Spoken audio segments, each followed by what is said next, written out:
कि एक अजीब से क्रीचर को दिखाते हैं। वो अजीब सा क्रीचर एक एलियन होता है और वही हमारी लिलियन होती है। जबकि वहाँ पर एक लड़की आती है जो कि उसे अपने मैजिकल स्पेल में कैद कर लेती है। वो लड़की बाई एनवी होती है। बाई एनवी लिलियन को लेकर वापस गार्ड्स के पास चली जाती है। गार्ड्स पहले आसमानों पर रहते थे जहाँ पर उन्होंने बड़ी बड़ी एयरशिप्स और फ्लाइंग सिटी बनाया हुआ था। बाई एनवी लिलियन को पकड़कर सीधी किंग ऑफ गार्ड के पास जाती है और गार्ड किंग से कहती है, जैसा कि आपने कहा था, मैंने एक और इवल स्पिरिट को पकड़ लिया है। गार्ड उसे कहता है, तुमने बहुत ही अच्छा काम किया है, तुमने उन सारे बीस्ट को पकड़ लिया है जो कि मेरे बनाए हुए इंसानों को नुकसान पहुंचा सकते हैं। किंग ऑफ गार्ड्स बाई एनवी से कहता है, अब तुम काबिल हो चुकी हो, आज के बाद तुम भी स्टूडेंट्स को पढ़ाया करोगी और उन्हें ये सारे स्पेल सिखाओगी जो तुम्हें आते हैं। बाई एनवी गॉड से कहती है, जी ठीक है। वहीं पर प्रिंसिपल आंद्रे भी बैठे होते हैं। प्रिंसिपल आंद्रे गॉड से कहते हैं, मास्टर हम आपके 3 डिसाइपल्स हैं, मैं मैजिक सिखाता हूँ, इविका तलवारबाजी सिखाती है, जबकि बाई एनवी को आपने स्पेल सिखाने का काम दिया है। मेरे स्टूडेंट्स को हम लोग जादूगर कहते हैं, इविका के स्टूडेंट्स को तलवारबाज कहते हैं,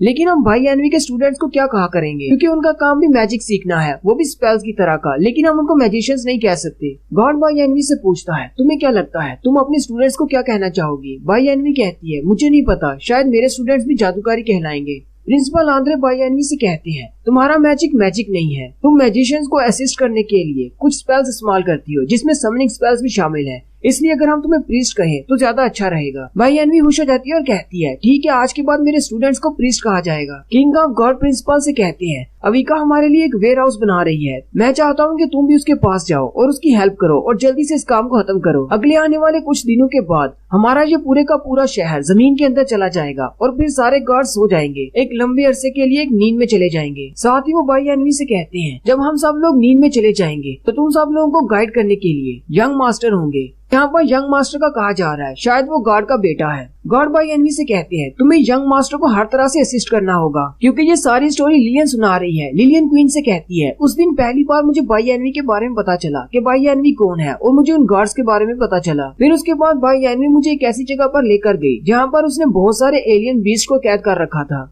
जो कि इंसानों या फिर दूसरे बनाए हुए क्रीचर्स जिन्हें गार्ड ने बनाया है उनके लिए नुकसानदेह थे। उन सबको वहाँ पर कैद किया जा रहा था और मुझे भी उसने वहाँ पर कैद कर दिया। क्वीन लिलियन से कहती है, इसका मतलब बाई एनवी ने बिल्कुल ठीक कहा था, उसकी स्टोरी गलत नहीं थी। जियांग कहता है, तो इसका मतलब बाई एनवी और प्रिंसिपल के अलावा एक तीसरा डिसाइपल भी है जिसका नाम इविका है। क्वीन उसे कहती है, लेकिन जब मैं इंसानों के साथ तलवारबाजी सीख रही थी तो मैंने किसी ऐसी तलवारबाज के बारे में नहीं सुना जिसका नाम अविका हो। क्वीन लिलियन से पूछती है, अब आगे की स्टोरी बताओ, बाई एनवी ऐसे कैसे हो गई, यानी बिना बॉडी के, और वो तुम्हारी बातें क्यों मानती है? लिलियन फिर से अपनी स्टोरी शुरू करती है और कहती है, मुझे नहीं पता कि मैं वहाँ पर कितना अरसा तक कैद रही, शायद 10 साल या फिर 50 साल, पता नहीं कितना अरसा गुजर चुका था। मैं वहीं पर कैद थी, मैंने तो वहाँ से आजाद होने की उम्मीद ही छोड़ दी, लेकिन फिर एक दिन अचानक ऊपर का ग्राउंड टूटा और वहाँ से नीचे पत्थर गिरे जिसकी वजह से मेरा ग्लास टूट गया और मैं आजाद हो गई। लेकिन जैसे ही मैं उस केज में से बाहर निकली तो मुझे पता चला कि ये पूरे का पूरा शहर जमीन के अंदर धंस चुका है, लेकिन मुझे इस बात से कोई फर्क नहीं पड़ा, मुझे तो बस वहाँ से निकलना था। लेकिन जैसे ही मैं वहाँ से भागने लगी तो वहाँ पर सामने फाइट हो रही थी जो कि प्रिंसिपल आंद्रे और बाई एनवी के दरमियान हो रही थी। बाई एनवी काफी ज्यादा जख्मी होती है क्योंकि प्रिंसिपल ने उसके साथ फाइट की होती है। बाई एनवी प्रिंसिपल से कहती है, तुमने हमारे यंग मास्टर को धोखा क्यों दिया?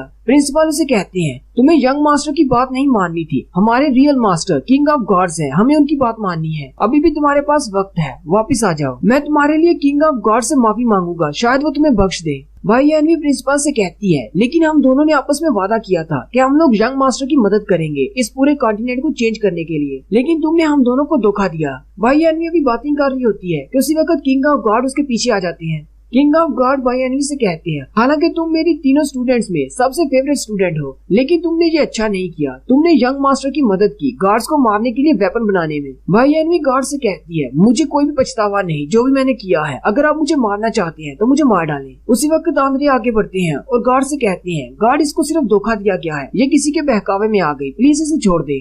गार्ड प्रिंसिपल से कहते हैं, तुम्हारा वक्त नहीं हुआ बोलने का और ना ही तुम्हें इजाजत है, और साथ ही वो अपने मैजिक को इस्तेमाल करते हुए प्रिंसिपल को वहीं पर स्टिल कर देते हैं और उसे कहते हैं, तुम तो सिर्फ मेरे स्टूडेंट्स हो, मैं तो अपने बच्चों को भी मार सकता हूँ। साथ ही गॉड अपने हाथ में पावर को खींचने वाला वो वेपन निकालते हैं और उसे बाई एनवी की तरफ करते हुए कहते हैं, अब तुम्हें भुगतना होगा जो भी तुमने किया है। गॉड उस वेपन की पावर को यूज करते हुए बाई एनवी को एक स्टोन बना देते हैं, जबकि प्रिंसिपल अपनी जगह पर खड़े होते हैं और बाई एनवी को इस तरह होते हुए देखकर बस अपनी जगह पर खड़े रो रहे होते हैं। फिर बाई एनवी एक रेड स्टोन बन जाती है। गार्ड एक हाथ में रेड स्टोन को पकड़ते हैं और दूसरे हाथ में अपने मैजिक को यूज करते हुए एक स्पेशल किस्म का ब्रेसलेट बनाते हैं और फिर उस स्टोन को उस ब्रेसलेट के अंदर अब्सॉर्ब कर देते हैं और वो प्रिंसिपल से कहते हैं मैंने इसकी जान नहीं ली, मैंने इसकी सोल को इस ब्रेसलेट के अंदर ट्रैप कर दिया है, ये हमेशा इसी में रहेगी, इसे सोचने के लिए टाइम दिया जा रहा है, जब हम लोग वापस आएंगे तो इसके बारे में सोचेंगे इसका क्या करना है। लिलियन क्वीन से कहती है उस दिन मुझे पहली बार पता चला कि गॉड्स कितने ज्यादा पावरफुल हैं और मुझे कुछ ऐसे आर्टिफैक्ट्स के बारे में पता चला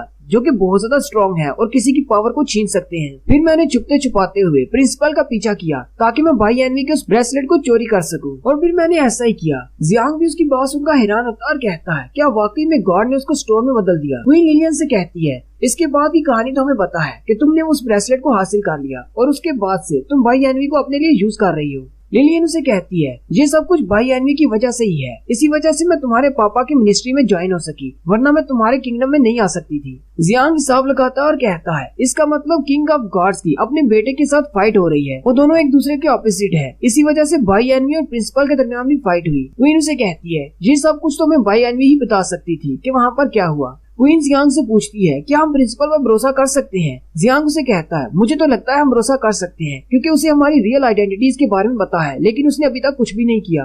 लिलियन क्वीन से कहती है अगर आपको मुझसे और भी कुछ जानना है तो प्लीज मुझे बताएं, मैं आपको सब कुछ बताने को तैयार हूँ।